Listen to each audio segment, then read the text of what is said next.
Que tal, como estades? Ás veces, só ás veces, as pezas do puzzle comezan a encaixar e o tempo acaba facendo xustiza e cicatrizando feridas abertas moitos anos atrás. Hoxe traemos a portada dúas historias que ata agora estaban incompletas. A da moza de Mugardos, Amada García, fusilada no 38 en Ferrol, e a do guerrilleiro berciano Manuel Girón, membro da Federación de Guerrillas León Galicia, abatido a tiros pola Garda Civil no ano 1951. Despois de anos de loita, a xustiza anulou o Consello de Guerra que condenou a Amada, reparando así a memoria dunha familia rota pola barbarie fascista. Mentres, en Ponferrada, o equipo do Sputnik Labrego conseguiu dar cos verdadeiros restos de Girón, que foran soterrados nun lugar diferente ao que todos creíamos desde había anos. Dous acontecementos moi relevantes que permiten encaixar as pezas deste complexo puzzle da memoria.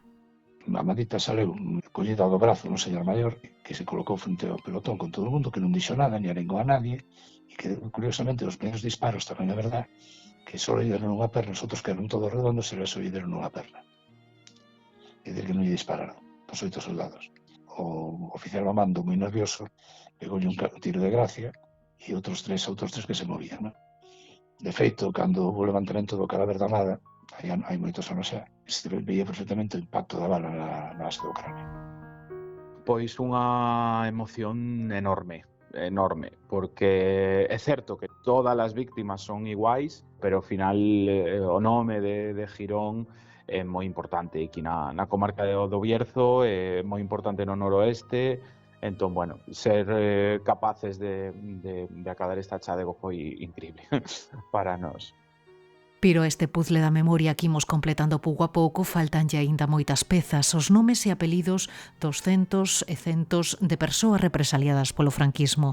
Os historiadores e investigadores levan décadas remexendo en arquivos na procura das súas historias. Desde hai unhas semanas tedes dispoñible unha nova ferramenta, a base de datos mulleres, homes e homiños, elaborada polo investigador Luis Sánchez Rodríguez e xestionada pola CRMH da Coruña coas fichas de máis de 18.000 vítimas da represión franquista.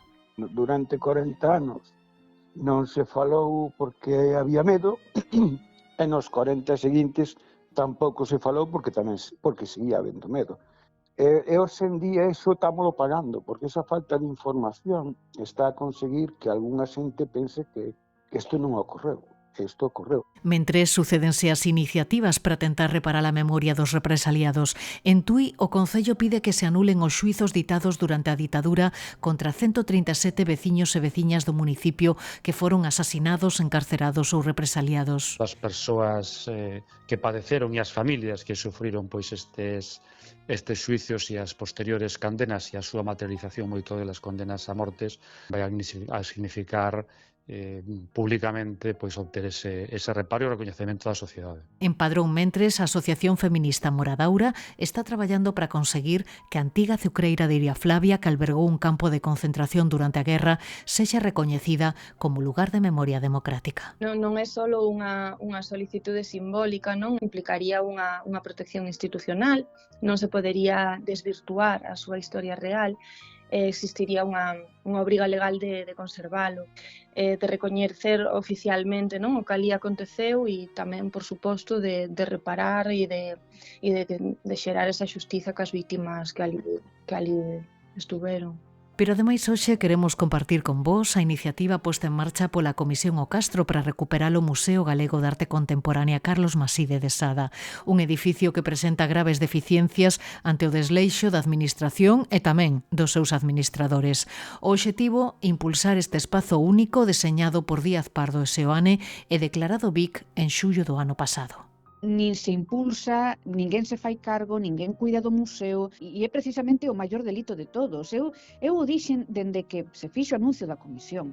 En Berlín, en París, en Londres, incluso en calquer outro sitio onde houbera un museo destas características, sería o pulmón de calquer territorio, xa somente contando co prestixio que contaba a súa traxectoria e a súa programación.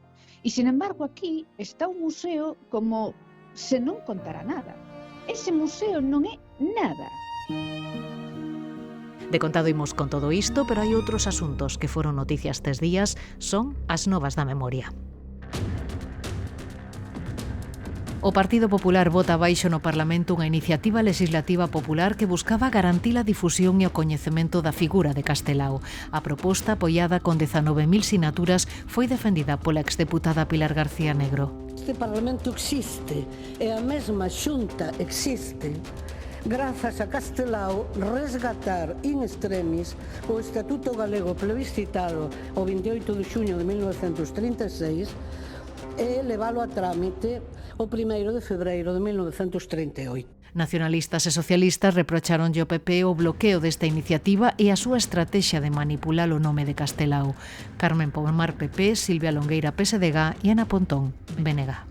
Miren, señorías, xa lle lo temos dito noutras ocasións. Vostedes non queren ensalzar a Castelao, queren politizalo contra o Partido Popular de Galicia. Castelao non é folclore. Un debuxo dun cego ou dun neno famento explica mellor a Galicia que coñeceu que calquera discurso oficial. Para a dereita, Castelao é unha figura incómoda. E é incómodo porque Castelao era un nacionalista dos pés á cabeza e iso non poderán ocultalo nunca. Homenaxe da Asociación para a Recuperación da Memoria Histórica aos lugueses deportados en campos de concentración nazis. Faino colocando as chamadas Stolperstein en 4 concellos de Lugo, no Corgo, en Outeiro de Rei, no Incio e nas Nogais, lugares onde residían 7 das vítimas da barbarie. Falan os seus familiares. Foi totalmente inxusta a súa morte, como a de outros, que crendo na lei, na xustiza, defendendo a República, víronse totalmente abandonados, esquecidos, ata polas súas familias no medio da represión e do medo imposto polo dictador. Pero se acabou o tempo de silencio. Vila García de Arousa rende homenaxe a Juana Núñez, Josefa González e Pilar Fernández, a montañesa, 3 mulleres vítimas da represión franquista. As 3, coñecidas como mulleres trincheira, foron cruelmente asesinadas polos fascistas. As 3 foron lembradas nun acto promovido por Iniciativa Cidadá pola Memoria e o colectivo Fallado da Memoria. A longametraxe Antes de nós, dirixida por Ángeles Huerta, parte como favorita para a 24 edición dos Premios Mestre Mateo. A película, que explora a figura de Castelao, concorre con 18 candidaturas, entre elas Mellor Dirección e Mellor Guión. A longametraxe San Simón, de Miguel Ángel Delgado, suma 8 mencións e competirá tamén na categoría de mellor longametraxe. Os directores destes 2 traballos pasaron pola ferida aberta no 36. A Castelao retratar un ser humano na súa potencialidade moi rendible, por dicirlo de alguma maneira, e despois, dende un punto de vista político, a mí pareceme ilusionante falar dun Castelao no que todo é futuro e falar dunha Galicia na que todo é posible, ¿no?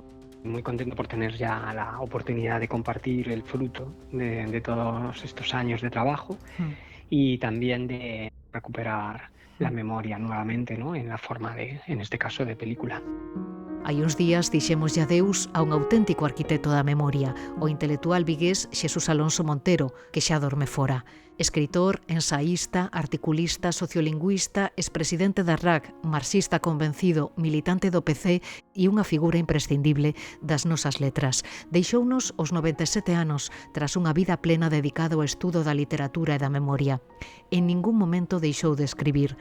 Hai uns meses contábanos que deixa aínda moitas tarefas pendentes e cando lle preguntamos como lle gustaría ser recordado, resposta.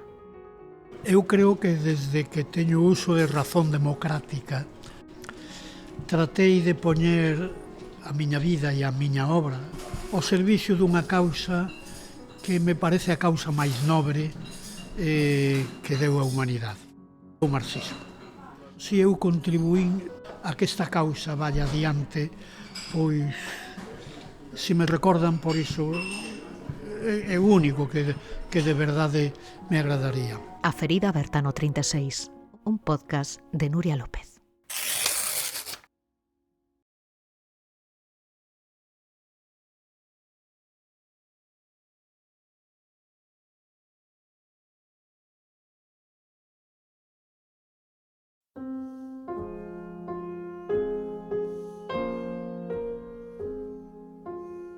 Falamos agora dun achádego histórico, a localización dos restos do guerrilleiro Manuel Girón, membro da Federación de Guerrillas León Galicia e que fora abatido a tiros pola Garda Civil no ano 1951, despois de anos de persecución. En contra do que se pensou durante o anos, os restos de Girón non descansaban no cemiterio municipal de Montearenas, estaban no Camposanto do Carmen, en Ponferrada. Así o determinaron os membros da Asociación Científica Sputnik Labrego, o equipo encargado da exhumación. A fronte deste grupo está o historiador Alejandro Rodríguez. Que tal? Moi boas. Hola, moi boas a todas e a todos. E parabéns, Moitas grazas, moitas grazas. Que sentichedes cando comprobachedes que aqueles restos eran de Girón? Pois unha emoción enorme, porque é certo que todas as víctimas son iguais, sí. pero ao final o nome de Girón é moi importante aquí na comarca do Bierzo, é moi importante no noroeste. Entón, bueno, ser capaces de acadar esta chádego foi increíble. Dicías hai uns días que era case un acto de xustiza poética. Sí, efectivamente, porque ademais é que, bueno, coincidiron todas as cousas dun xeito que, digamos que non somos capaces de explicar, non? Que eses restos seguiran aí, que non foran tocados en ningún dos procesos tan complexos que sufriu o cemiterio. Bueno, alineouse todo para que fose así. Porque foi un achádego casual, non? Porque o obxectivo da operación era outra. Vos ibades a localizar os restos de 29 vítimas, non? Que se cría xa hacían ali. Sí, efectivamente. Foi un pouco a excusa, digamos, non, para nos intervir nese cemiterio. O cemiterio é que, insisto, é un lugar complexísimo, porque mudou dende os anos 30 aos anos 40, mudou moitísimo, porque a cidade de Ponferrada sufriu unhas alteracións, un crecemento poboacional inmenso, especialmente nos anos 50, nos anos 60. Entón, iso fixo que o cemiterio quedara moi pequeno. E tiveran que utilizar diferentes puntos de enterramento nos que seguir, digamos, soterrando a xente que morría. Entón, decidimos intervir no que era a parte católica, nunha zona que se lle chamaba de Caridad, que era esa zona especial reservada para aquela xente que non tiña recursos e demais. Sabíamos a través da documentación que era ali onde soterraran a moitísimas das víctimas e, bueno, suponíamos que aínda seguían ali, a través, insisto, da documentación. Despois xa pudemos comprobar que, efectivamente, a través da arqueoloxía, eses restos non seguían no mesmo espacio. Esa intervención foi a petición de algunha familia ou un motu propio de Sputnik Labrego? Foi a petición do Concello de Ponferrada. Sí, foi directamente o Concello que xa no ano... Comezamos o traballo co Concello no ano 2021, se non recordo mal. Porque, bueno, fixemos un mapa de lugares de memoria aquí no Concello de Ponferrada. Decatáramos de que realmente quedaban cousas por facer, non? En canto a exhumacións. Fixemos unha primeira intervención con un certo éxito en Fontes Nuevas, que é un barrio de aquí de Ponferrada, e xa o Ayuntamiento naquel momento decidiu lanzarse e ir a polo Cementerio do Carmen e responder todas as dúbidas que tiñamos con respecto ao Cementerio do Carmen, que había acontecido non só no ano 36, senón cara adiante, non ata os anos 50, e que había acontecido despois nos anos 70 e nos anos 80 en todo o proceso de desmantelamento do espazo. E desas 29 vítimas que buscabades, apareceron 13, non? Tampouco. Desas 29 que nos supoñíamos que son as 29 que a través da documentación tiñamos registradas como que os seus restos non se houberan movido, pero realmente a represión afectou a 101 persoas neste cementerio, non?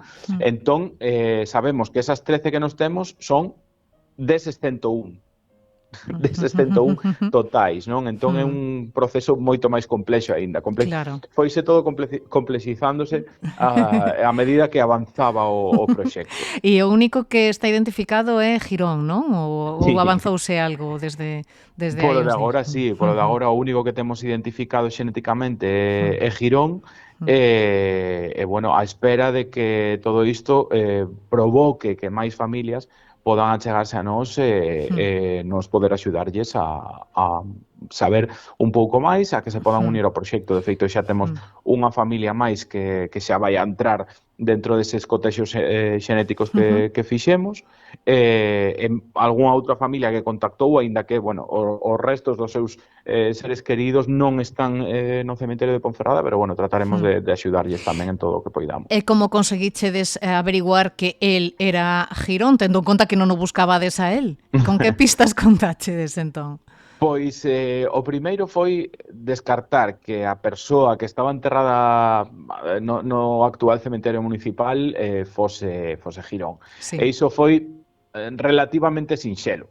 Por qué? Porque contrastamos a través de, primeiro, dos voos americanos, tanto do ano 45 como do ano 56, comprobamos que efectivamente neses anos o cemiterio civil onde el estivera enterrado fora modificado. Comprobamos que esa modificación foi no ano 54, que foi xusto 3 anos despois de que a el o soterraran ali. E tamén o comprobamos a través dunha testemuña, a testemuña do palista que fixo o desterre, digamos, o reventou, falando claro, todo o cemiterio do Carmen en xuño do ano 83. El confirmounos que efectivamente lembraba onde sacaran a ese suposto Girón, correspondía co cemiterio civil que existía despois do ano 54. Non co cemiterio civil que existía no momento que soterraran a Girón. Entón, non sabíamos que él non estaba ali arriba, pero, bueno, tampouco sabíamos que o tiñamos nós, non? Porque aí entrou outra vez en xogo a arqueoloxía. Sí, perdón. Non, dime. Aí o que conseguimos determinar é que neses antigo espazo civil, que a partir do ano 54 foi reaproveitado para sepulturas comuns xa dentro do cementerio católico, entre as sepulturas, entre unha sepultura e outra das novas, quedaron moitos corpos. Moitos corpos, ás veces enteiros, ás veces unha pequena parte, ás veces o cráneo, ás veces as pernas, para que a xente nos entenda mellor, non? Coa sorte de que unha desas persoas que quedou enterrada entre as diferentes sepulturas foi o corpo de Girón, non? Entón, por iso digo que foi todo un pouco xustiza poética, non? Porque é incrible que todo coincidira para que fose ele, como non sei como explicalo, non? Sí, conxugáronse todos os elementos. E mira, en que estado estaba o seu corpo? Pois estaba intacto. Faltaballe soamente un anaco dunha perna, da perna dereita, o que vai digamos, para entendernos da rodilla para baixo, o que ative o peroné e o pé, era o único que lle faltaba. O resto estaba intacto, nas mesmas condicións que foi soterrado, nunha caixa de madeira, co seu cinturón de coiro, nas mesmas condicións. Conservanse botóns e demais. De todo. E que tipo de feridas presentaba, que podemos dilucidar sobre como morreu? Pois sabemos o que xa sabíamos previamente, non? Que a él non fora un enfrontamento coa Guardia Civil, senón que xa, bueno, sobre Girón correron ríos de tinta, case diríamos que crearon un mar de tinta, non? Porque é increíble. As primeiras publicacións, que son as de Hartmut Hein, as de Secundino Serrano, eles non precisaron, ou deron por bo que Girón había morto nun enfrontamento coa Guardia Civil, non? Pero realmente non foi así. Realmente foi un infiltrado da Guardia Civil quen acabou coa súa vida cando ele estaba no seu tempo de lecer, estaba escribindo na beira do río, ese infiltrado disparoulle por detrás, disparou certero ao cráneo, saiu pola parte do ollo esquerdo, todo isto xa o contou no ano 86 un médico de aquí de Ponferrada, Emilio Barcia Merallo, que foi, ademais de médico, foi un relator increíble sobre moitas das historias, é un recopilador de moita da información, el xa publicara, insisto, no ano 86 como foi a morte a verdadeira morte de Manuel Girón. É dicir, foi unha morte a traizón e non tivo posibilidade de defenderse. Efectivamente, porque seguramente se houvese tido oportunidade de defenderse a cousa seguro que sobrevivía unha vez máis. Efectivamente, porque xa con toda a lenda que temos alrededor seu, vamos, seguramente tivera outro tipo de final. Ois, Alejandro, como reaccionou a familia cando soubo que o meu que velaran tantos anos non era el? Pois igual que a nós. Nós xa lles planteáramos no momento, porque claro, nós unha das cousas que queríamos era, digamos, facer un cotexo xenético completo. É dicir, temos 101 víctimas totais no cemiterio de Ponferrada, nos recuperamos os restos de 13, a ver cantas familias conseguimos acadar, e tamén conseguimos 13 familias, non? Entón fixemos cotexos de todas as víctimas con todas as familias, para ver se algunha delas podía coincidir, porque, bueno, por pura estadística, o máis lóxico era que ninguna fose coincidente, non? Cando chegaron os resultados, pois, bueno, o primeiro que fixemos foi intentar procesalo, despois, coa familia, eu xa lles tiña comentado todo isto, todas as miñas dúbidas sobre o seu enterramento no cemiterio de Montearenas, non? Sí. Eu pensaba que non era el, e tiña bastante claro que non era el, por toda a información que xa tiñamos daquela, non? Entón, bueno, eles prestáronse como a sempre, porque unha familia que xa dende fai anos, non só por este caso, senón que xa dende fai anos está moi preto de nós, cada vez que facemos unha cousa, ali están eles, sexa onde sexa en Casallo, sexa na Cabreira, ou sexa no punto do noroeste que sexa, ali están eles, non? Entón, cando yo dixen, pois para eles tamén foi un certo alivio, unha certa paz, porque tanto tempo despois que se poidan recuperar os seus restos e que por fin xa sí teñamos unha resposta certa, é a fin de contas un alivio, é un pechar unha ferida que por moito que pensaran que estaba ali arriba, esa ferida seguía aberta. Claro, cando serán entregados os restos á familia? Ainda falta, é un proceso longo, non? Bueno, é un proceso longo porque agora temos que manexar todos os tempos de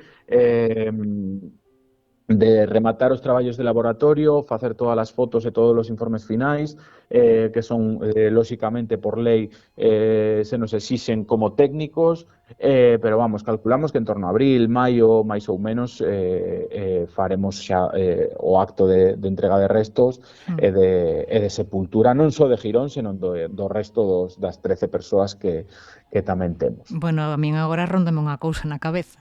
Se non era Girón o que estaba ali, quen era o que estaba no féretro? Boa pregunta. A nós tamén nos ronda esa mesma pregunta. E idelo investigar? Bueno, investigaremos un pouco para intentar tratar de saber quen pode ser. Claro. Cal é o problema?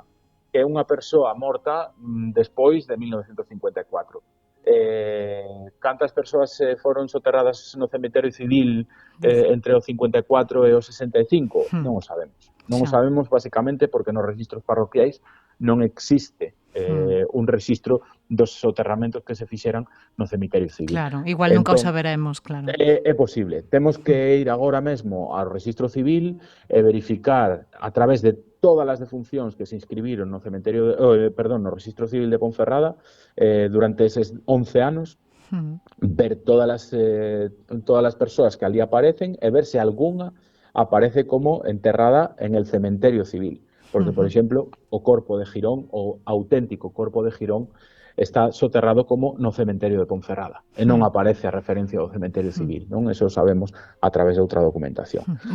Bueno, ti pensa que a sorte está do voso lado. Bueno, sí, dende logo, despois desto sí que é certo, pero bueno, ainda así, despois de todas as exhumacións que levamos, non é a primeira, pero case a primeira identificación que conseguimos, entón, claro, sabemos das dificultades que ten todos estes procesos agora mesmo, xa non só de atopar os restos, que é o máis case o máis complicado, senón que ademais despois a xenética diga que esas persoas se corresponden. corresponden. É complicadísimo hoxe en día, despois de prácticamente 90 anos, digamos, obter as familias, contactar coas familias, obter todas esas mostras, que os restos óseos estean perfectos para que conserven ese perfil xenético, porque, por exemplo, dos 13 que temos, en 4 casos non foi posible sacar o rastro xenético. Nin se sabe tampouco sobre idades ou xénero. Sí, sabemos as idades, sabemos algunhas das patoloxías, pero o problema que temos é que as idades en moitos casos son prácticamente iguais, non? Claro.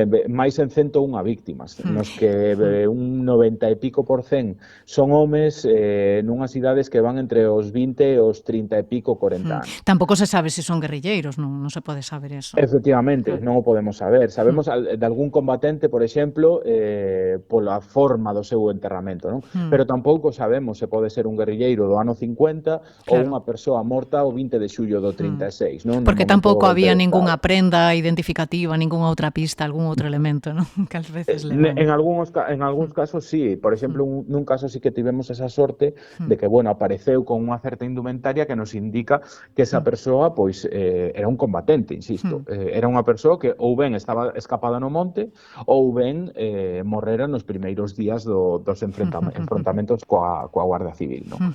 Pero tampouco podemos saber. Claro. Alejandro, e tras este importante achádego, que outros proxectos ten a curto prazo Sputnik Labrego, onde será a próxima excavación?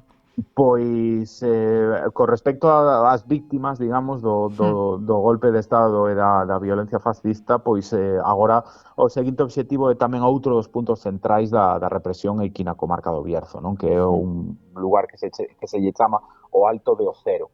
É un lugar que está xusto no límite prácticamente entre a cuenca minera de Favero, Vega de Espinareda, xa o que é o Bierzo baixo en sí, unha zona na que xa dende vai anos teño tivemos un informante que nos indicou un par de lugares, e bueno, todo é agora cuestión de outra vez ter sorte e ver se aparecen os restos. E para cando tedes previsto facer esa intervención? Pois ao longo deste ano. Non temos aínda unha data clara, pero aínda ao longo deste ano, porque estamos no proceso de conseguir todos os permisos, que tamén é outro proceso que dá para outro podcast. Outro quebradeiro de cabeza, non? Sí. Igual é máis fácil identificar a Girón. Pois non te vou dicir que non. Aquí en Galicia algunha intervención prevista? Ou algo? Bueno, xa sabedes que estamos que bueno, máis ou menos rematamos o proxecto de Ciudad de la Selva, ali nos Montes de Casallo, e bueno, os restos dos compañeiros seguen a traballar tanto en Valencia o Sil, como ali mesmo en Casallo, como outros puntos de Galicia, e bueno, diso prefiro que falen eles que son os que controlan moito máis. Pois Alejandro Rodríguez, moitísimas grazas, parabéns tamén a todo o equipo de Sputnik Labrego. Moitísimas grazas por pasarte pola Ferida Aberta no 36. Grazas e unha aperta. Moitísimas grazas a vos. A Ferida Aberta no 36, podcast de Nuria López.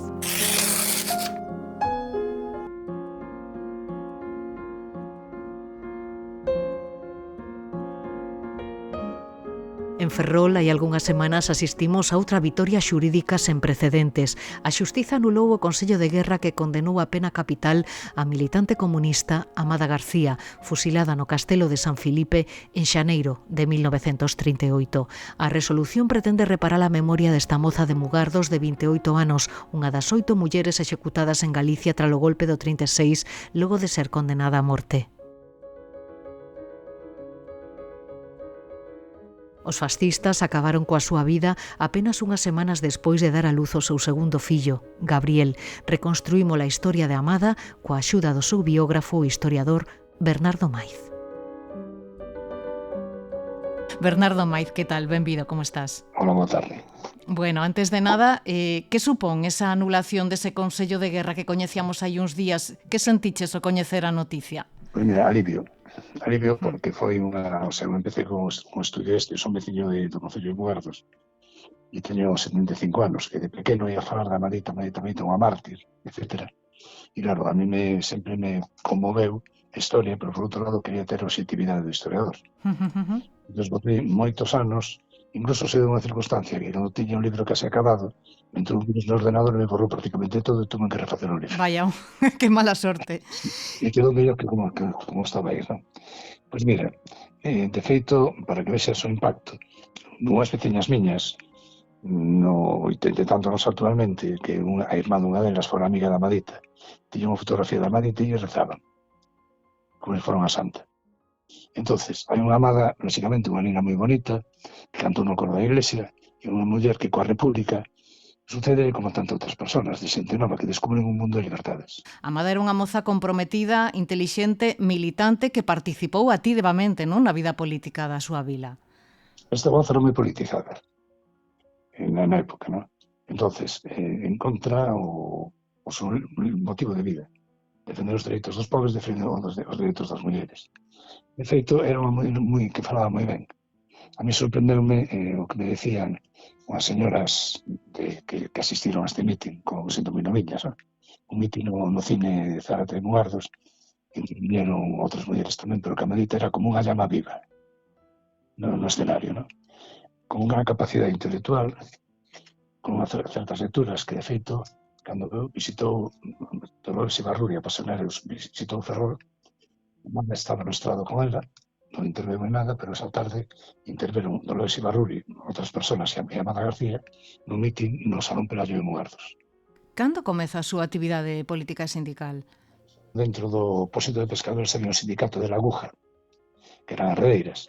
Bueno, pois a Amadita, que a nai era redeira, entra nese sindicato como secretaria, ¿no? Porque era unha muller con capacidade dialéctica e que sabía escribir moi ben e tal, ¿no? Entón, ten actividade sindical, ten actividade política. De feito, non é moi conocido que iba a celebrarse en maio do ano 36 eleccións municipales, que non houve máis que despois de 31, ¿no? E a Amadita iba na lista na candidatura da Fronte Popular á alcaldía. Dá un mitin nese sentido en San Xoán de Piñeiro. Despois participa tamén nunha entidade moi bonita con o título Mujeres contra a Guerra e el Fascio, que ten a sede en Ferrol e ela vai desde Mugardos a reunións, reparte propaganda, o sea, é unha muller moi activa, non? Por certo, previamente formara parte do coro da iglesia na adolescencia. Eso sí que chama a atención. No, porque dunha fe a outra fe. E sabemos que impresión causaba ela entre as súas veciños e veciñas e, sobre todo, entre os militantes, entre os militantes homes tamén. Que impresión lles daba aquela moza tan nova, tan intelixente e tan activa? A mí o que me dixeron que tiñan que dicirlle que fora a modo. Que era moi botada para adiante, non? Entonces, pasou de ser, vas a entender como muller, pasou de ser a muller, ou a novia previamente, de Gabriel, a ser ela. A ela aprenderon varias veces, non? Non, era o principio de todo, o sea, o exército tomou Mugardos a final de todo da ocupación de Galicia, o día 24 de xulio. Entonces, a Amadita, outras mulleres tamén, ou xente respetable de esquerdas, foron obligados a traballos forzados no Peirao. A Amadita cortaron o pelo e estuvo en arresto domiciliario durante bastante tempo. El o prenderon no 36, estuvo no buque prisión durante varios meses. El salou da cadea do barco do buque prisión en decembro do 36, volveu a Mugardos, seguiron facendo vida normal, el seguindo a traballar ao Arsenal de Ferrol, na lancha obrera, como se chamaba, a lancha que facía esas viaxes, e era facendo as seus labores da ama de casa, e sí que é verdad que se daban dos fenómenos, que cando iba coa nena na man, había mulleres de dereitas que insultaban. E finalmente en abril detuveron a Amadita. Chama a atención, ela permaneceu presa, encarcerada, despois sería axusticiada, o seu home deixárono marchar. Por que a el sí e a ela non? Porque no Consello de Guerra non está el, o sea, contra el non hai nada en Mugardos. O sea, o Consello de Guerra 347-38 é un Consello de Guerra que é exclusivamente contra a xente de Mugardos e de Ares. De feito, está cheo de informes de situación de la marinería que hai en esa localidade, etc. ¿No? E ele non tuvo nada que ver con eso. Ele non estaba en Mugardos cando foi a sublevación militar fascista e triunfante, ¿no? Por tanto, contra ele en Seido non hai nada. E que había contra ela? Contra ela, vamos a ver. Contra ela non hai nada. O sea, quero decir, ela Mugardos e Ares está na península de Montefaro, que arriba había un campamento de artillería. E o que sucede en Mugardos é que se produce un tiroteo. Vamos a publicar un libro sobre este caso ahora dentro de pouco, do Pazo do Piñeiro, que está no Concello de Ares, que a familia dereitista que ali vivía recibe, se acastela dentro do Pazo. Estaban armados con escopetas de caza e tal. Hai un cerco que están os carabineros dando fe de que é legal todo. De fora disparan contra un carabinero, o matan, unha bala serie, morre un membro da familia do Otero de Castro Figueroa e un cura que estaba ali escondido. E entón eso provoca unha venganza que dura, bueno, hasta 40 anos. O sea, no libro que publicamos, o título é Pazo do Piñeiro, escrito e de Rube, non? Sabe que de salir, non? Entón, a todos a xente, mira, se lees as documentaciones judiciales, parece que o Pazo do Piñeiro foron 4.000 personas. Entendido, de todo, incluso de Cabanas, de Pontedeume, de San Sadurniño, etc. Sí, sí. Entonces, pero a Amada non lle poden demostrar que fora ali, porque non fora. De feito, é curioso porque acusan deso, pero o xuiz municipal, o señor de Derechas, dice que cando chegou ao Concello, procedente do Pazo, ali estaba mira, Amada Todemir, esposa del empleado de la maestranza, Gabriel Todemir, non segue sendo esposa dele. Entón, de que acusan? De vixiar os presos que están no cagarrón do Concello de Pontedeume, de preparar bocadillos, que parece de coña, non? Sí, sí, sí. En cambio, a outra muller que teñen con ela, con un caso moi especial tamén, acusan nada menos que decir que, comillas, tengo unha hoz bien afilada para degollar a los fascistas, non? Bueno, bien. Pero a ela ao final conmutaron a pena. Conmutaron a pena, tamén vamos a non sei se sabías que Franco cobraba para interceder por a xente condenada a morte. Sí, había un negocio. Neste caso, Franco firma unha condena de morte e cambia outra a cadena perpetua. É curioso porque acusan de bordar unha bandeira e iso da Camada non sabía bordar. Non sabía nin bordar. Non, atende, é unha cuestión moi curiosa que o capitán Ayala, que é un concienzudo defensor, que chega, ten en conta que no Consello de Guerra o presidente do tribunal é habitualmente un oficial de rango superior, entón era un coronel que se vota contra o capitán polo ben que defende a Amada. Non sei que pasaría el despois, sei que chegou a comandante, pero bueno. Entonces, Amada fai un paralelismo entre unha señora que non bordaba unha bandeira, que é Amada García, e outra señora que tampouco bordaba ninguna bandeira, que era Mariana Pineda. Entonces, que fixe Mariana Pineda? Bordar unha bandeira que non bordou. Que pasa coa bandeira de Mugardos? Que a única cosa que é verdad que había unha bandeira do Partido Comunista que foi Martilo Bordada en Amarelo, e que Amada García, no 1 de maio do ano 36, preside, levando a bandeira, unha procesión cívica que vai do centro de Mugardos a un salón de baile que hai saindo de Mugardos na Pedreira a celebrar o 1 de maio.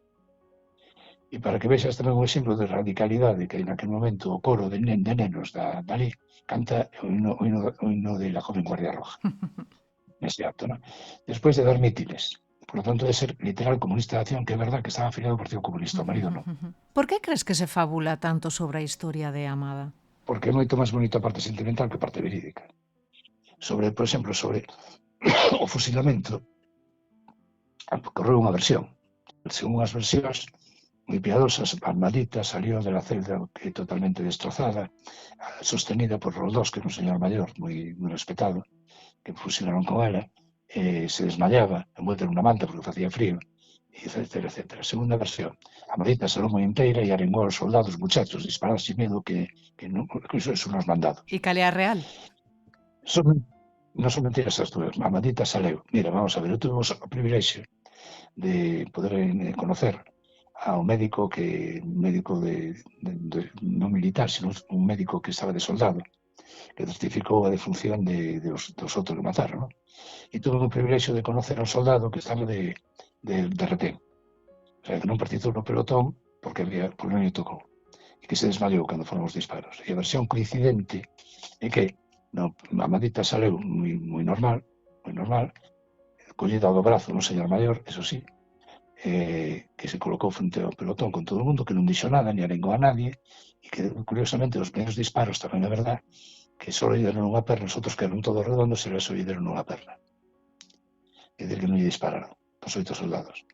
E que o oficial ao mando, moi nervioso, pegoulle un tiro de gracia e outros tres que se movían. Non? De feito, cando houve o levantamento do cadáver da amada, hai moitos anos xa, por un movimento que fixe un cura a favor da familia, vamos, a min non o vin, foi nos anos 50, nací nos 50, así que non iba a ver, non? Que se veía perfectamente o impacto da bala na base do cráneo, da bala de pistola. Non? Tamén é verdad que a familia, o pai, que un guardia civil avisara a familia de que ibase a producir pola mañán a execución, entón se presentaron no Castelo de San Felipe o pai da amada, o marido da amada e a irmá da amada, e o comandante tuvo a delicadeza de permitirlle ao marido e a irmá estar con ela en capilla, justamente na capela que ten o Castelo de San Felipe. Sí, e despedirse dela, e o vello García quedou no barco, na lancha que era o barco del, vixiado por un soldado que daba coñac, porque facía un frío de carallo, supoño, non? Entonces, sí, imagínate, 27 de xaneiro, non? E entonces, salieron o Gabriel Toimil e Tonucha García con a nena no colo, non sei cual dos dous, colleron o bote, cruzaron a ría e cando atracaban en un lugar se escoitaron os disparos de fusiles, pois os disparos os tiros de remate. Non? E isto é totalmente real, e non fai falta fabular nada. Tamén me comentaban as vellas de Mugardos que cando xeron os disparos todo Mugardos foi un ai. Literal, todo Mugardos foi un ai. E tampouco é verdad, porque había moitas mulleres, non devo dicir os nomes, que denunciaban as mulleres de esquerdas, determinadas familias mugardes. Si, contábamos antes, non? A amada foi fusilada en San Felipe o 27 de xaneiro do 38, o seu fillo pequeno foi entregado á familia, serían, como dicías antes, os avós maternos, non? Os que o criaron. Ti que te veches a ocasión de falar cos fillos, non? De amada e cos descendentes tamén, que impacto causou neles o sucedido e que relato do ocorrido lles chegou a eles? Bueno, o único, a monxa non quiso falar comigo. Entonces sei a través da neta da amada, sí, da amada porque creo que adiante o caso este de reivindicativo, non? Sei que non quería falar do tema. Era moi, dicíame a min as señoras de Mugardos que estaba sempre triste a pobriña, non? Cando era pequena. E a razón de irse monxa e a razón de que o pai se fora a Cartagena ao Arsenal, a traballar ao Arsenal, é unha cousa curiosa, porque nunca poden saber se a nena se meteu monxa porque o pai marchou ou o pai marchou porque a nena se meteu monxa. Entendido, non? No ano 53 ou 54, non me acordo. Bueno, a nena xa non era tan nena. Morreu aí uns meses ainda, non? E non quería falar nunca do tema. Cada vez que a soliña neta, iba a ver a soliña, a soliña, claro. Iba a ver a Coruña, que estaba nunha orden religiosa de clausura, non falaba de que tal estás, pero non quería falar nada do que pasara, non? E o fillo sí que foi o mártir. O que se sentou mártir toda a vida, un tipo moi alto forte, non? Porque se daba conta de que, os pais da amada, o Abello García era moi enérxico, unha vez mataron a filla, abandonaron o Mugardos, foron a vir a Ferrolvello, e o vello seguiu dedicado ao mar, que era o seu mundo, non? E a pesca vendía moi na praza, a nena Amadita. Entonces, este neno era o fillo da Amadita, entonces todo o mundo trataba moi ben, foron unha traxedia, pobriño, que quedou un orfo, tal, non sei, hasta me comentou que xeron a pregunta que recordaba da cárcel, que non tiña 3 meses cando mataron a mãe. Claro, como iba a recordar. E entón estaba totalmente afectado. De feito, cando entrou nos asteleiros, o respeto que lle tiña a todo o mundo, de dereitas e de esquerdas, era absoluto porque era fillo da amada. E estuvo sempre traumatizado por eso. Recopilou cantidad de información de todo tipo, que levaba consigo a todas partes. Non sei se o acto de reparación que tuvo lugar hai uns días contribuiu de algún xeito a pechar feridas. Non sei se che transmitiu algo a súa familia. Vou che dicir o que me dixo a min Amada Toimil, a filla, a neta. Ela chegou un momento que ten 3 fillas, que non lle querían poñer Amada ninguna. E para ela un nome que traía mala sorte. E finalmente foi a terceira filla que o marido convenceu de que se era neno lle poñían Gabriel e se era nena lle poñían Amada e así, non? Para ela, de feito, o libro eu digo con moito orgullo, foi unha liberación porque controlou todo ordenado, non? Pero sufrí toda a familia desta vía, deste ídolo, sufriu as consecuencias do asesinato, no, efectivamente. De feito, Gabriel, o fillo da Amada, non? O pai da Amadita, pois comigo se ten sincerado bastante, indicando que para ele era cruel ser fillo de quen era. Por qué? Pois porque se sentía moi responsable de non poder reivindicar a memoria de maneira orgánica. A verdadeira historia de Amada García. Pois Bernardo Maiz, moitísimas grazas por contárnosla aquí na Ferida Aberta no 36. Foi un placer, moitas grazas. Gracias a ti, espero que sexa útil. Claro que sí.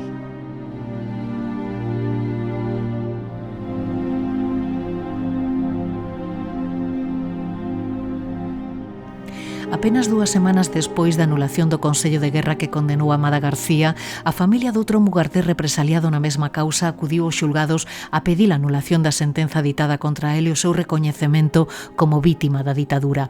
Falamos de José Barrios Pereira, canteiro e albanel, afiliado ao PSOE e a UGT, procesado xunto a 70 persoas tralo golpe militar.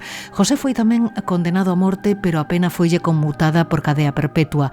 Cumpriu case 6 anos de encerro nos penais do Puerto de Santa María en Cádiz e en Dos Hermanas, en Sevilla. Ese mesmo día comparecía ante a fiscal da Memoria Democrática o traballador de Astano Xosé María Freire Piñeiro e a súa compañeira Dolores Allegueleira. Xosé María foi detido, torturado e encarcerado. Dolores despedida do seu posto de traballo. 2 casos de represión que afectan directamente a vítimas do franquismo e da ditadura.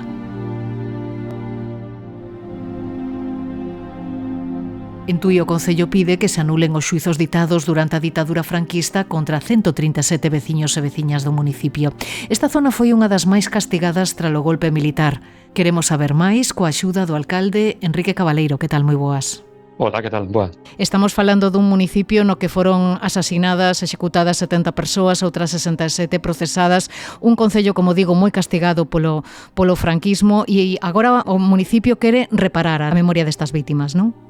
Sí, efectivamente, bueno, esta iniciativa se suma xa a outra que tamén xa plantexamos perante a Secretaría de Estado de Memoria Democrática, no senso de declarar a Tui cidade de memoria. Non podemos olvidar, como ben dices, que Tui foi a última plaza en cair en mans das tropas golpistas, polo tanto a represión nesta cidade pois foi brutal, e produto pois desa represión, e nestes momentos eu creo que cumple por unha cuestión ademais de non xa só de memoria e de reparo das vítimas, sino de reparar a nosa propia dignidade. Pois estamos levando a cabo unha serie de actuacións tendentes a materializar ese reparo, e unha delas pois efectivamente esta solicitude de que se declare a nulidade desos xuizos que desgraciadamente a día de hoxe ainda siguen estando. Claro, e como se fará e que consecuencias terá para as vítimas e as súas familias? Bueno, pois eu creo que a petición de nulidade agora ten que ser estudiada a nivel ministerial.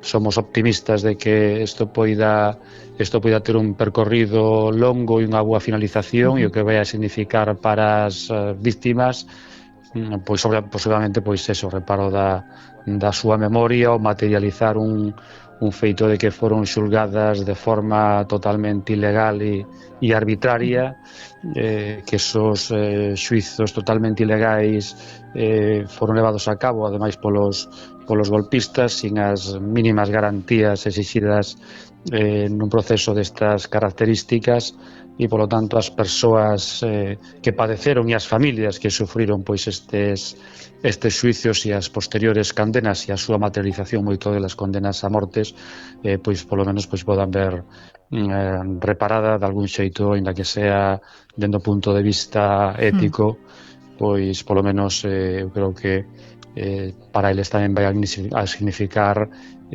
públicamente pois obter ese reparo e o recoñecemento da sociedade. E tamén despois que a veciñanza os coñeza, non? E por iso ides instalar un memorial, non? Aí na Alameda de Tui, non? Cos seus nomes. Sí, efectivamente, xa no seu día se instalara unha estatua cando se conmemoraron pois aqueles terribles sucesos do golpe do 36, e agora, pois, efectivamente, vamos a colocar unha placa cos nomes de todos os represaliados, pois para que tamén sirva como elemento pedagóxico cara ás novas xeracións. Non podemos olvidar que voltamos a vivir momentos extremadamente difíciles, un auxe moi preocupante dos totalitarismos en España e no conxunto de Europa, e tamén, obviamente, creo que debemos facer pedagogía con isto e ensinarlle ás xeracións máis novas que os dereitos e libertades que hoxe disfrutamos non son eternos, e se non se protexen e se cuidan, pois acabarán perdendo. Dentro dese intento de facer pedagogía tamén supoño que se inserta esa iniciativa da que falábamos hai un cachiño, non? A declaración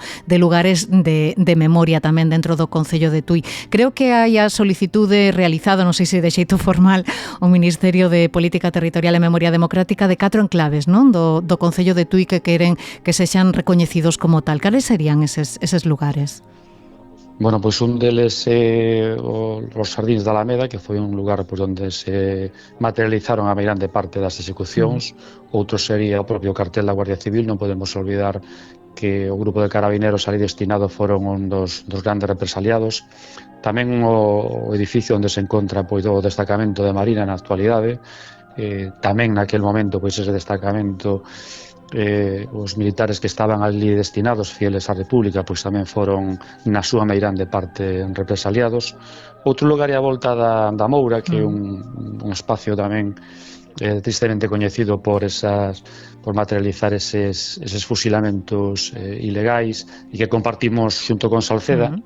E hai un quinto lugar que a Secretaría de Estado de Memoria Democrática lle parecía moi ben, e foi o lugar onde se produciron os sucesos dos mártires de Sobredo, porque tamén metemos neste proceso de recoñecemento de memoria democrática a represión do agrarismo, que ademais tuvo a súa cuna aquí en Tui, polo tanto, pois tamén en homenaxe aos mártires de Sobredo incluímos ese quinto lugar, e tamén para que estas persoas que participaron e desenvolveron a súa actividade no momento agrarista e foron represaliadas, pois tamén, obviamente, sexa reparada a súa memoria. E hai receptividade por parte do Ministerio de Delegación de Goberno neste caso, non? Que creo que foi a quen se lle trasladou para que isto sexa realidade pronto, alcalde.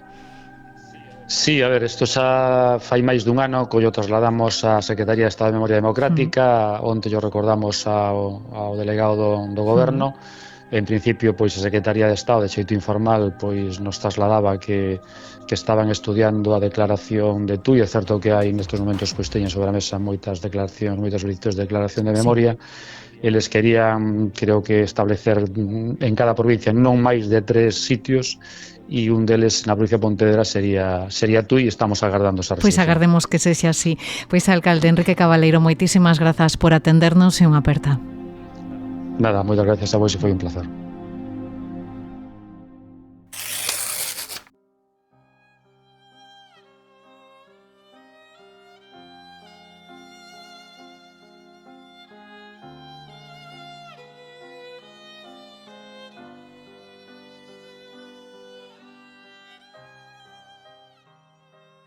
A Asociación Feminista Moradaura ven de solicitar formalmente que a antiga azucreira de Iria Flavia sexa recoñecida como lugar de memoria democrática. Dende a asociación insisten na necesidade de recuperar a memoria do municipio. Por iso están recabando historias de veciños e veciñas da vila nas que relatan o ocorrido en Padrón tralo golpe do 36. Historias como a de Lourdes Cristobo. Contábanme todo, miña tía, a miña nai, contaban as cousiñas de que viñan buscar ali os veciños á casa e levábanos e mataban os que xa non volvían.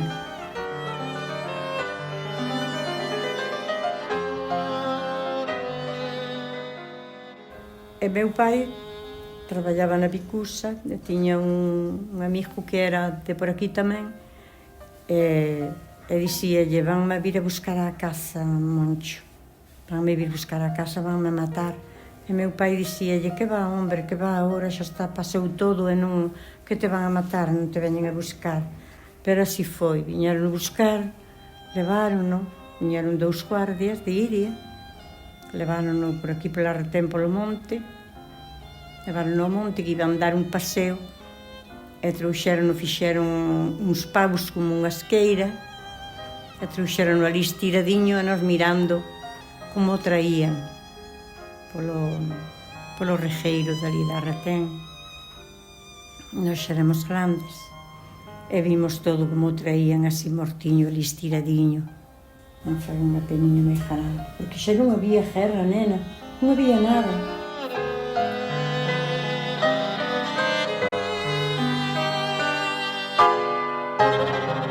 Saudamos a Carla Rivas, responsable de Memoria Democrática da Asociación. Que tal, Carla? Moi boas. Hola, boas. Bueno, por que é importante sinalizar este lugar? Bueno, non é só unha solicitude simbólica, non? É un recoñecemento que leva implicacións legais, tal cual fixemos nosa a solicitude, non? Implicaría unha protección institucional, non se podería desvirtuar a súa historia real, existiría unha obriga legal de conservalo. Ademais tamén de sinalizar o espacio, de recoñecer oficialmente, non, o que ali aconteceu e tamén, por suposto, de reparar e de xerar esa xustiza cas vítimas que ali estuveron. Porque estamos falando dun edificio que foi sometido durante a súa historia a varias intervencións, non? Creo que a zona dedicouse a uso residencial. Non sei que queda da antiga fábrica. Da antiga fábrica non queda nada. De feito, está cementada. Claro. Parte por riba, sí. A fábrica foi fábrica de azucre moito antes do campo, logo perdeu a súa utilidade como fábrica e o que buscaban o exército sublevado eran zonas nas que puderan controlar un gran número de prisioneiros e estes espacios prestábanse especialmente, non? Eran zonas nas que podían meter moitísima xente, claro. moi apiñada, certamente, non? Dunha maneira que fora tamén difícil escapar e no momento no que fechou en decembro do 37, en decembro do 37, hai datos un pouco contradictorios, pero o último dato que hai é o de decembro do 39, perdón. E o edificio logo vendeuse por o material do edificio vendeuse e o único que queda é a zona. Únicamente queda a zona e claro, probablemente haxa veciños ou veciñas de Padrón que non saiban que pasou naquele lugar, non?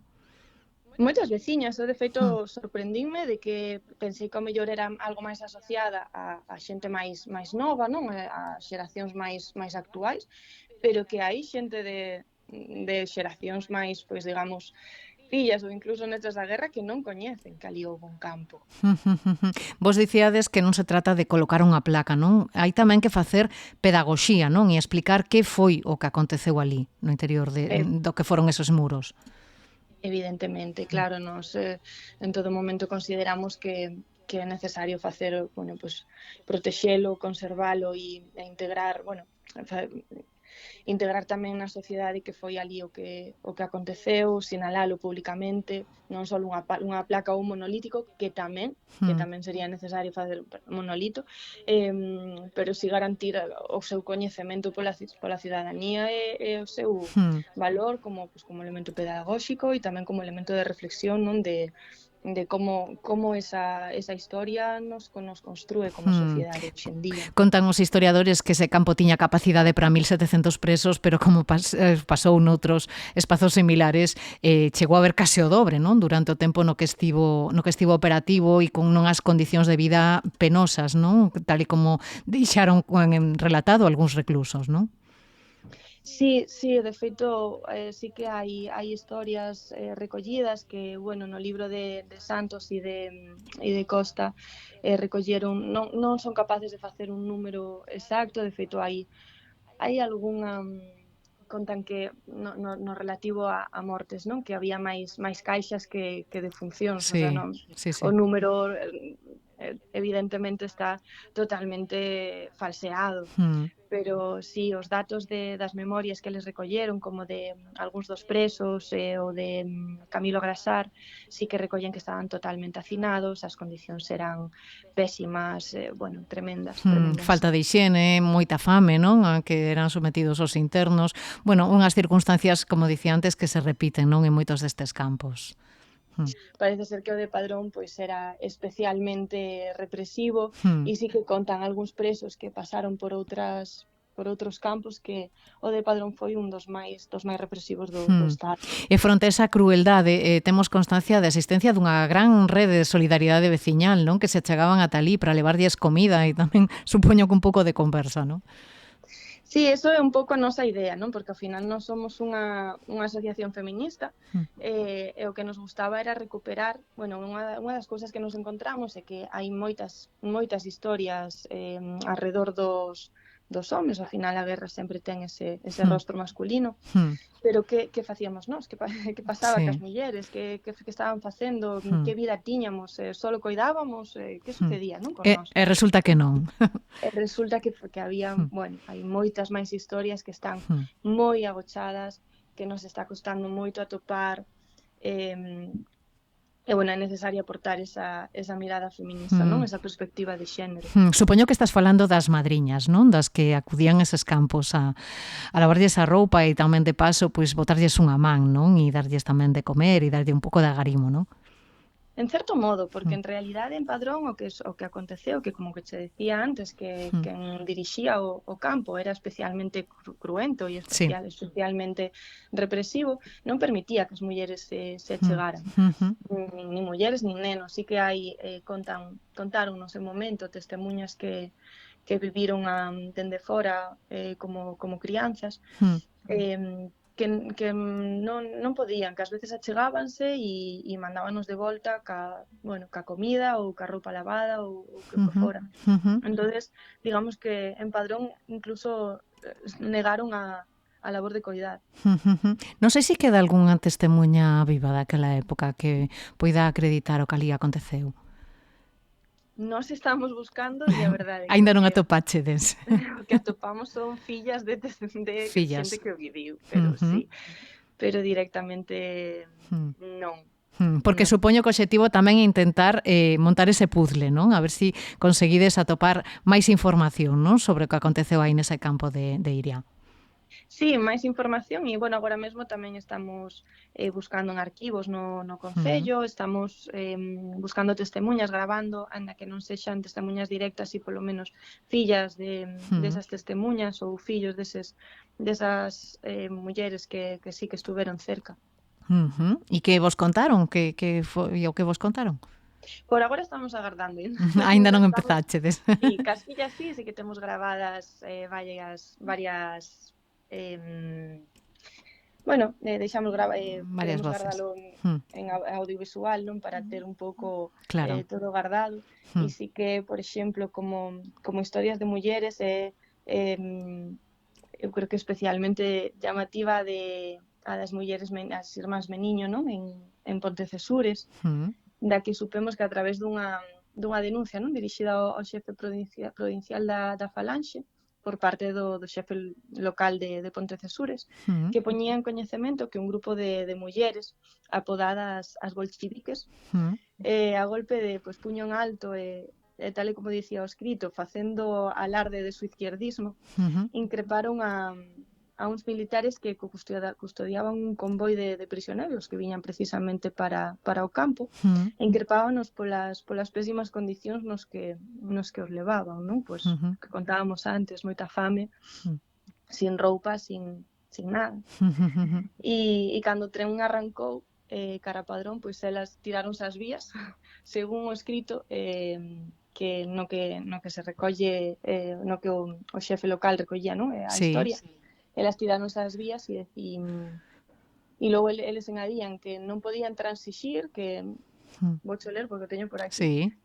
No podemos transigir, no pedimos una sanción que ponga fuera de España a estas malévolas, pero sí un castigo que les haga ver que en España empieza a amanecer. E foron castigadas? Foron castigadas estas mulleres.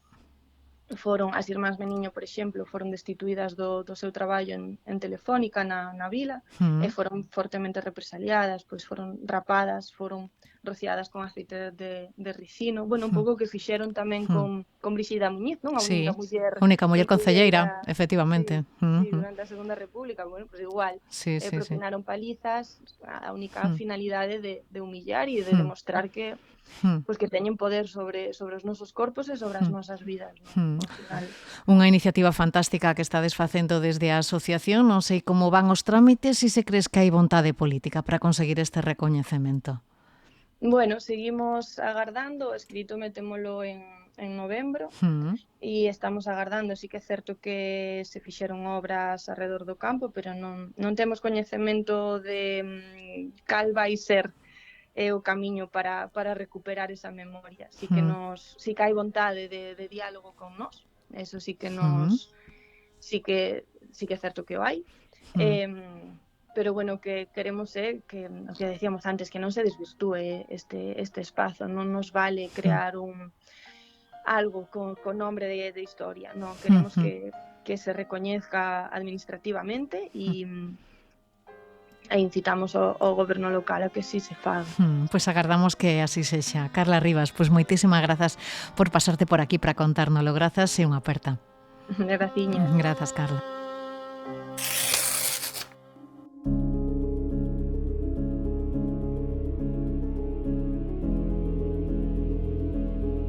Os historiadores, os investigadores e o movemento memorialista levan anos tentando completar a listaxe das vítimas da represión en Galicia.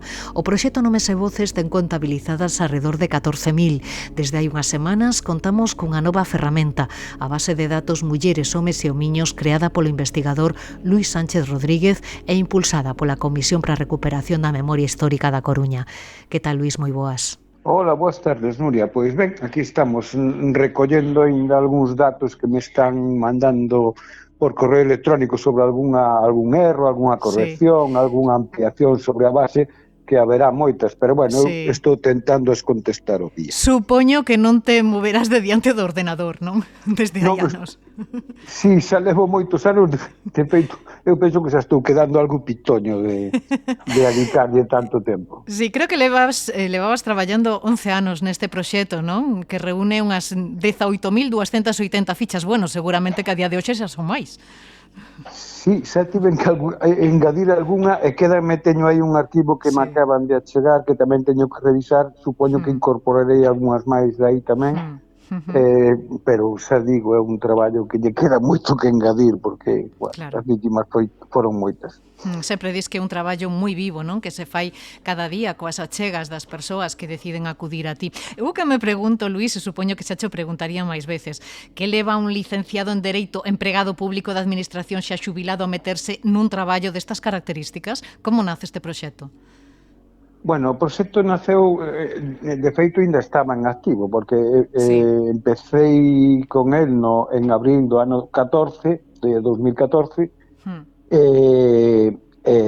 sigo con el, o sea, que xa vou para os 12 anos, que os fará o 14 de abril, o Día da República, por certo, que foi cando eu comecei, por unha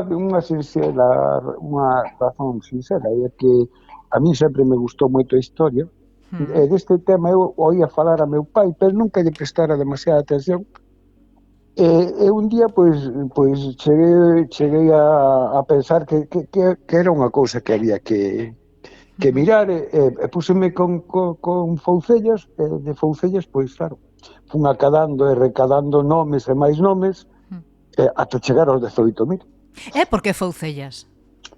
Bueno, porque eu lembro que pola miña terra, meu pai viña da zona de Sobrado dos Monses, e entón por aí Foucellas era moi coñecido, claro. Sí.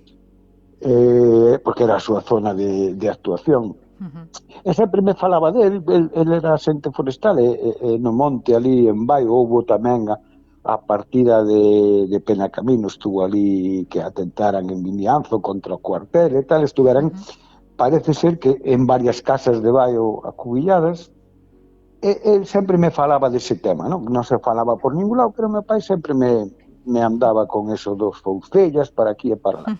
E por eso, claro, Foucellas era o máis coñecido, e logo todos eran Foucellas, que foi o que que a historia nos ensinou, que a todos os convertiron en fouceiros. E empezaches a tirar do fío e aí saíron as 18.280 fichas. Tes contado en algunha ocasión que tiveches que cruzar datos de distintas fontes, en primeiro lugar do proxecto Nomes e Voces, non? Pero tamén arquivos, procesos, libros. Cales foron as principais dificultades que tiveches a hora de realizar este proxecto, Luís? Bueno, as principais dificultades que xorden nun proxecto desta envergadura é o tempo, sabe? Hai que dedicarlle moito tempo, porque as fontes dispersas, porque ese era o problema que eu vía, que había información, pero toda dispersa por un montón de fontes. O meu traballo máis que nada foi unha recompilación e xuntar todos os datos espallados nunhas fichas únicas. Nomes e Voces, por exemplo, ten 9.000 e pico nomes registrados, pero sí que eu notaba que faltaban datos. Entón, fun recollendo de outras fontes e aí fun metendo, pero claro, eso é cuestión de horas porque ves centos de páxinas de internet sobre presidios, sobre campos de concentración, sobre persoas, barcos de guerra, barcos de fusidos, barcos para o exilio, tal, e iso empezas a buscar datos e datos. Claro, eso... Pero bueno, a mí como me gusta o tema, pois aí andiven con él.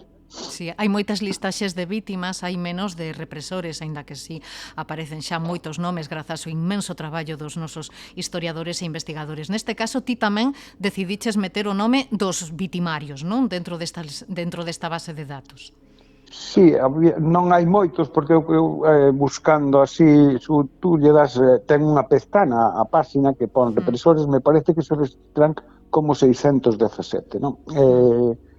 Son poucos comparados cos que en realidade houbo, e son poucos comparados coas vítimas, claro, pero sí que hai pouca información sobre ese tema. O último que mirei, en algún lugar, foi o libro de Lamela, de Luis Lamela. Un traballo impresionante. Sí, que fala, pero que tampouco é que teña demasiados, porque é certo, ele aí ve, bueno, xa máis ben cargos e toda esta xente que acadou institucionalmente pois cargos de relevo dentro do franquismo, pero hai moitos outros.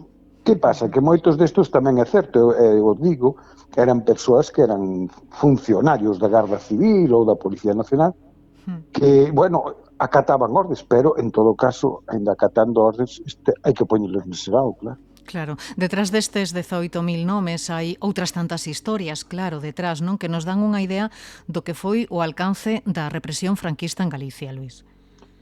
Sí, eu esta mañá ainda leía un blog ou en algún sitio que a xente decía, es que claro, ustedes se olvidan de Paracuellos e se olvidan de... Claro, non é que eu entendo que na zona republicana pasaron moitas cousas durante os 3 anos da guerra, pero o que distingue Galicia do resto é que Galicia a guerra rematou nunha semana. Entón, non houve represión por parte dos republicanos aquí, non houve tempo para ela, secara, non sei, pero non a houve, porque a guerra, os sublevados tomaron toda a rexión en toda Galicia en cuestión dunha semana. Non houve, o que si houve, o que eu digo, o que eu conto é unha represión moi dura, que eu non supoño que, xa digo, en Cataluña, no País Vasco, bueno, o País Vasco tamén durou pouco a República, pero en Andalucía Oriental, Valencia, tal, Madrid, bueno, pues sí, seguro que aí houve moita represión dos republicanos sobre a xente das dereitas. Pero non é o caso de Galicia, por eso eu o estudo como un caso diferente dentro de España. Porque ademais dentro da represión, ademais dos asasinados, encarcerados e exiliados, houve tamén outras formas, non, de represión, como a violencia sexual vivida polas mulleres ou o espolio económico tamén, non? Sí, os embargos de bens, as posas, a depuración, as rapas das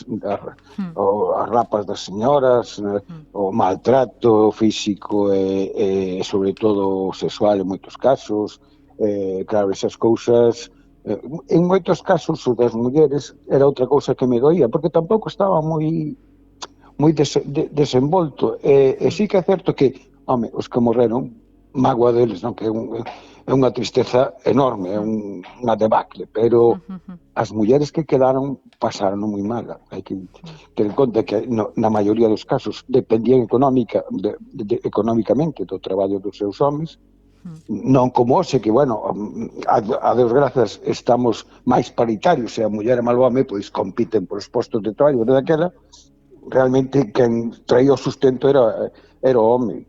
Embargaronlles todo, co cual quedaron na miseria, claro. Moitas delas incluso chegaron a vivir de esmola, claro.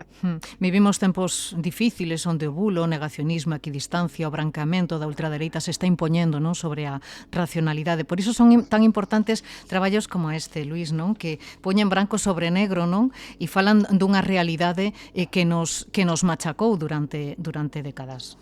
Si, claro, isto foi un tema que foi, claro, tabú. Durante 40 anos non se falou porque había medo, e nos 40 seguintes tampouco se falou porque seguía habendo medo. Eu lembro que nos meus tempos, bueno, xa teño os meus anos, nos meus tempos de estudante, desde logo desto non se falaba, nin se comentaba, nin se tertuliaba sobre ese tema, nin nada de nada. E hoxe en día iso estámoslo pagando, porque esa falta de información está a conseguir que algunha xente pense que isto non ocorreu, que isto ocorreu, e pode volver a ocorrer, hai que tratar de que non pase. Pois Luís Sánchez Rodríguez, moitísimas grazas por estar aquí, parabéns pola iniciativa, e antes de nada, onde podemos consultar esta base de datos? Bueno, pois a base de datos que está, sabes que eu accedín gratuitamente a Comisión de Memoria Histórica da Coruña, pódese ver no enlace memoria.represión na Coruña. Pois nada, tomamos nota. Pois o que dicía, moitísimas grazas, Luís, por facer que estas historias non caian no esquecemento. Grazas por pasarte por aquí, unha aperta. Unha aperta, Nuria. Boa tarde. Grazas.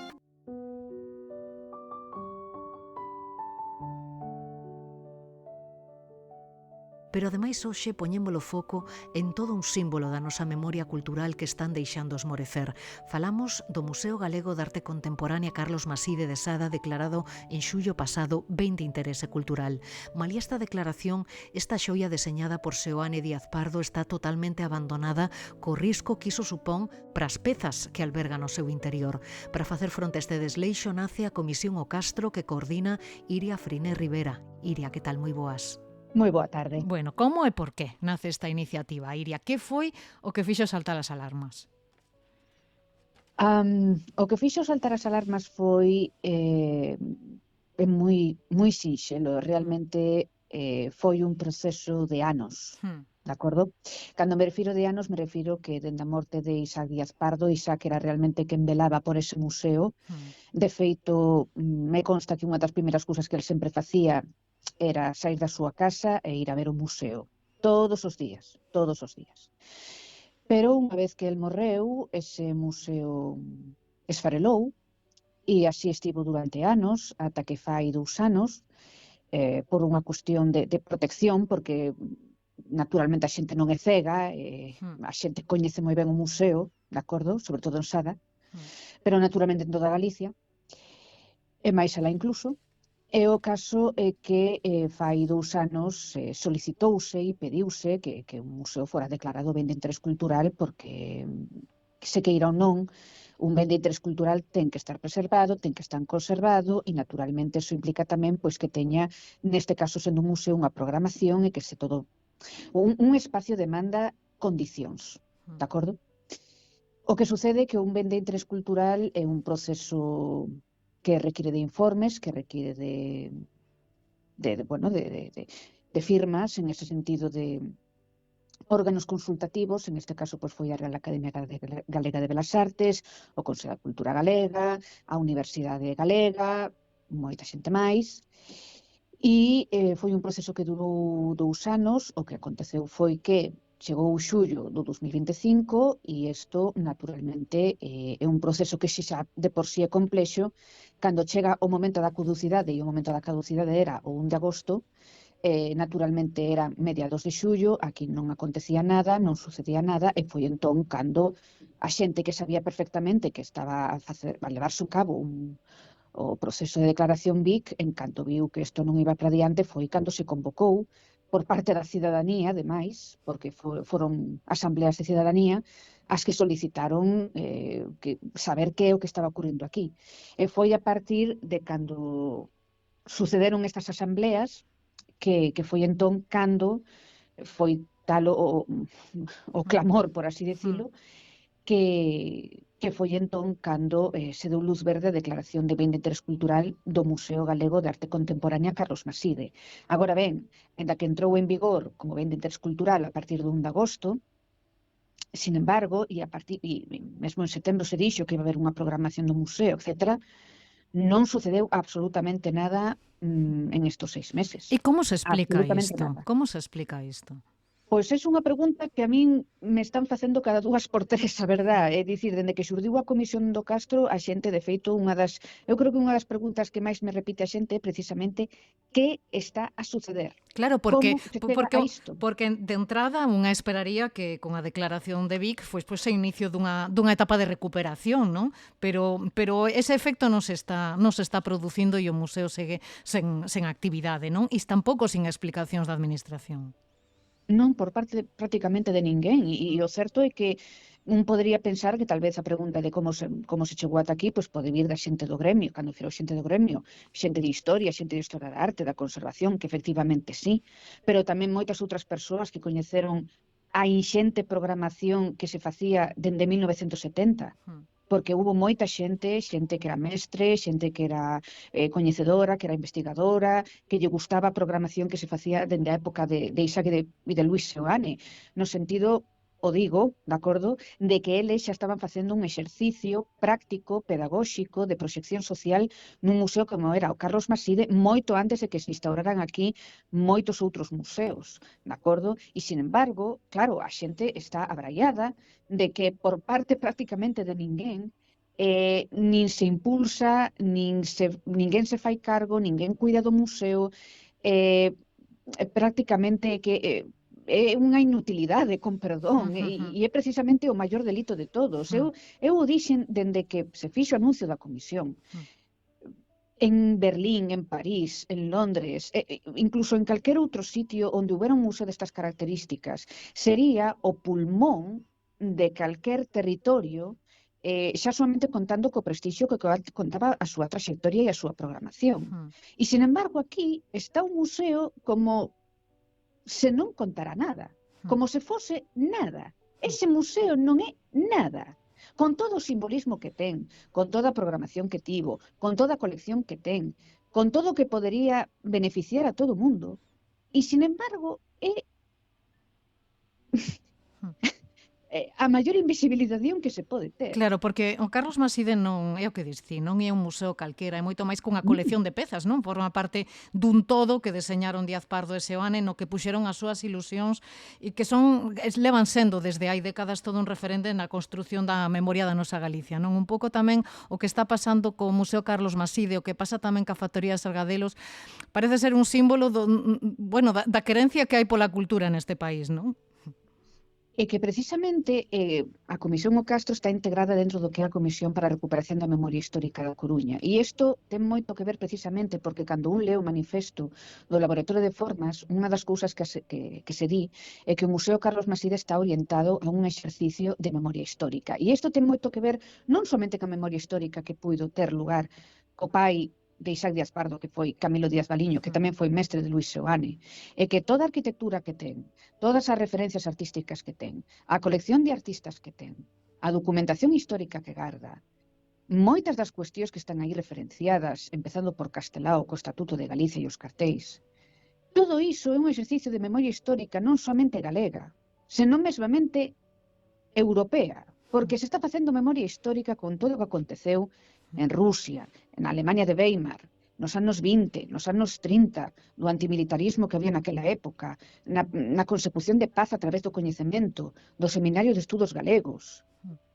É un auténtico exercicio de memoria histórica, pero dunha maneira tal como eles entendían, é dicir, como un exercicio de reparación, de coidado, de estar ao servicio da sociedade, porque esa era a mentalidade que eles traían dos anos 20-30 de toda esta xeración, de acordo? E naturalmente tamén como un homenaxe e sobre todo de batallar contra a amnesia. Entón, claro, tendo en conta todas as posibilidades que ofrece este museo a nivel pedagóxico, a nivel funcional, a nivel estético, con ese auditorio maravilloso que ten, e con, insisto, con todos os precedentes históricos que ten, pois naturalmente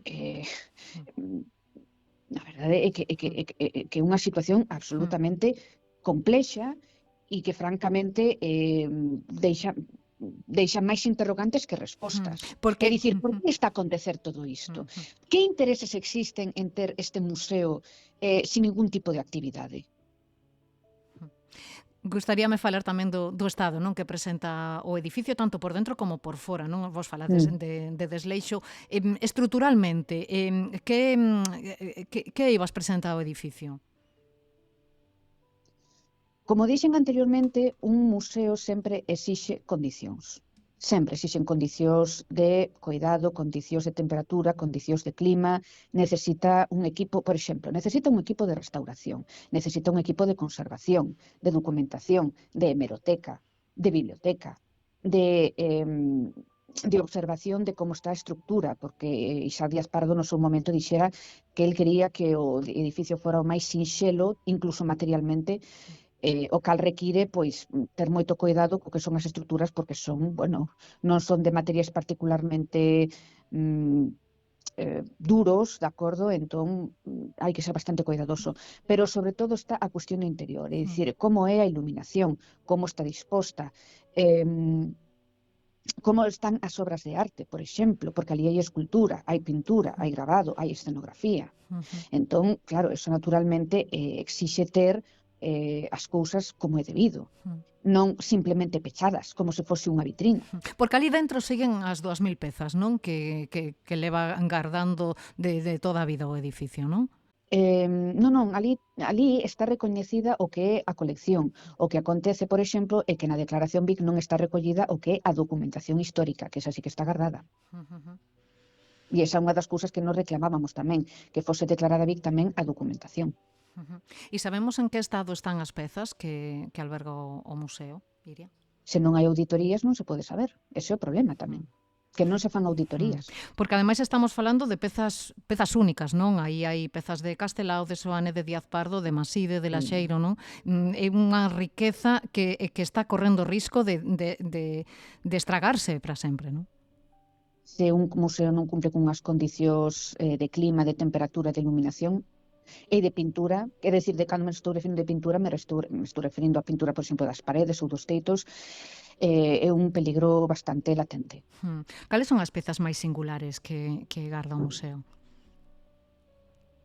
O museo garda, por exemplo, unha grandísima e moi rica colección de obras de Seoane, pero aparte diso hai obras que son históricas, por exemplo, as máscaras de Castelao, por exemplo, as teñen eles. Tamén está cousas que eran de Díaz Baliño, por exemplo, as escenografías ou, por exemplo, a escultura da Picariña de Asorei, esa foron un agasallo do escultor ao pai de Isaac Díaz Pardo. Logo tamén, por exemplo, están as obras dos renovadores, naturalmente obra de Díaz Pardo, mobiliario tamén, que ese estaba firmado tamén por Díaz Pardo, cadeiras, mesas, todo.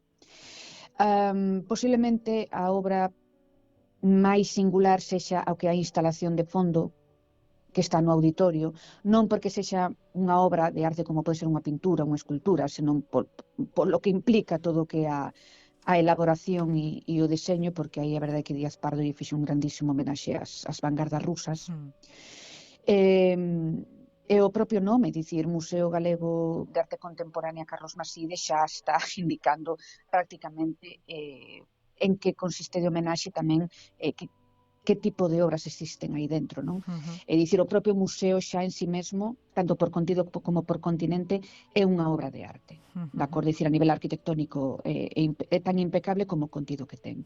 E de feito, unha das cousas que nos temos no manifesto que se pode firmar, está aberto, dentro da páxina da Comisión para a Recuperación da Memoria Histórica da Coruña.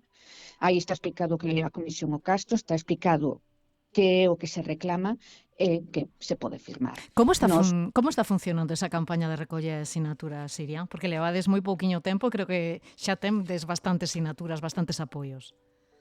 Sí, e a verdade é que estamos, aparte de conmovidos, non somente estamos conmovidos, sino que estamos moi orgullosos porque todas as firmas que están aí presentes é totalmente transversal. Hai asociacións culturais, hai xente dedicada pois ao diseño, ao xornalismo, ao mestrado, persoas que están fora do territorio galego, que están en Argentina, que están en Euskadi, que están en Cataluña, pero que tamén están en Bruselas, que están en Londres, que están en Irlanda, que están en Brasil, por exemplo, que están en Norteamérica.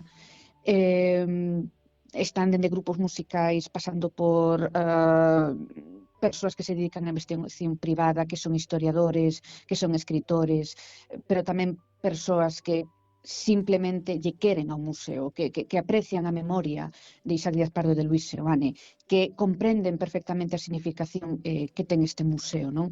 E sobre todo do valor que ten non somente para a cultura galega, senón para todos os ámbitos, para o económico, para o político, para o social, para o espiritual, se se pode chamar así, de acordo? E, francamente, a resposta, a forza social que tivo dende o primer momento no cal se anunciou a Comisión do Castro foi algo que nos chamou poderosamente a atención e que di moito non somente da concienciación que ten a xente a respecto do museo, senón tamén do patrimonio galego en xeral. Esa famosa caricatura que sempre se di de que aos galegos lles importa un bledo o patrimonio, de que lle está absolutamente igual unha cousa ca outra, que para que se van a molestar en cousas como o Museo Carlos Maside, si total Isaac Díaz Pardo e Luis Seoane xa están mortos, pois que máis dá, non? O sea, por que nos vamos a molestar por ese tipo de historias que a nos ni nos van ni nos ven?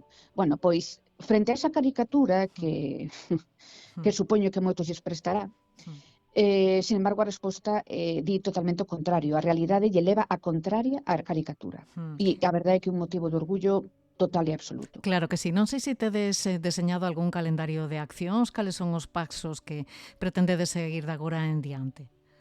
Pois precisamente porque temos que ter en conta todas as peticións que nos están chegando e todas as cuestións, nos estamos tratando de leválo todo ca maior organización posible, de acordo?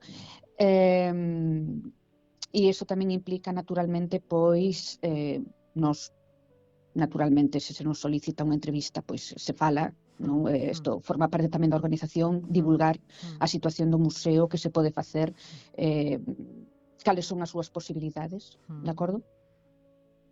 E isto, pois, naturalmente, irá acompañado pois de mostrar o que é este museo, de quenes foron os seus fundadores, cales son os principios que sustentan, porque ten uns principios e uns valores que sustentan, tanto de teoría como de práctica. E isto é un procedimento totalmente orgánico. É dicir, isto é unha responsabilidade dos galegos e das galegas. Este museo é responsabilidade de todos. Esta é unha acción colectiva. E todo o mundo, se lle presta, que se mova. Tedes previsto establecer algún tipo de interlocución coa administración ou xa o fixastes? Esa é unha cuestión que ten que vir co tempo. O tempo dirá a esa resposta e a esa pregunta. Bueno, pois se che parece, aproveita para quen queira colaborar con vos, que dille como poden facelo. Pois moi sinxelo, como xa dixera anteriormente, na páxina da Comisión para a Recuperación da Memoria Histórica da Coruña hai un apartado, está dedicado á Comisión O Castro, ao manifesto do Museo Carlos Maside.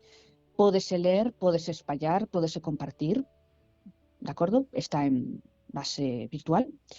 E, como tal, tamén está a firma para que se lle convén ou lle presta, pois que firmen apoio ao manifesto, que firme en apoio á Comisión O Castro, tamén en apoio ao propio museo, porque vai todo unido, e, naturalmente, pois concienciar.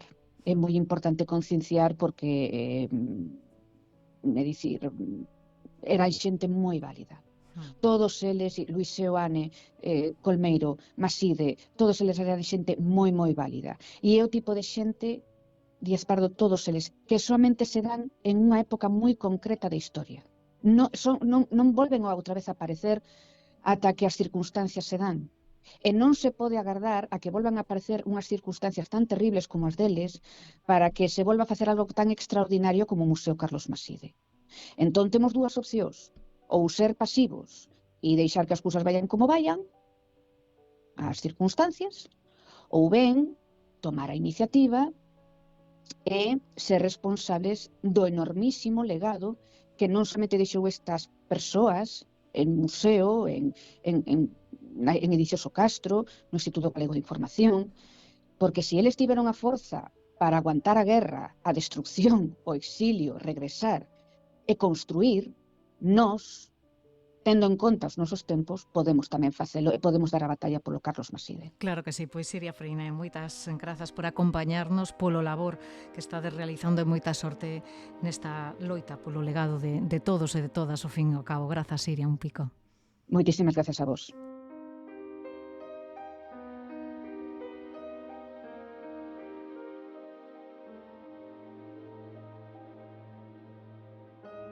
Pois ata aquí chegamos.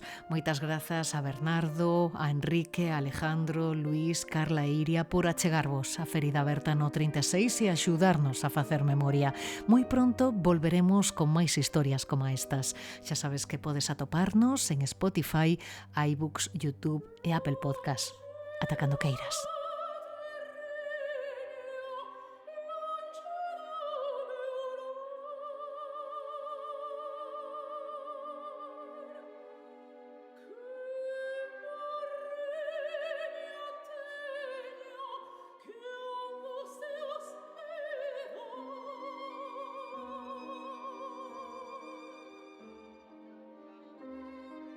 A Ferida Aberta no 36, un podcast de Nuria López.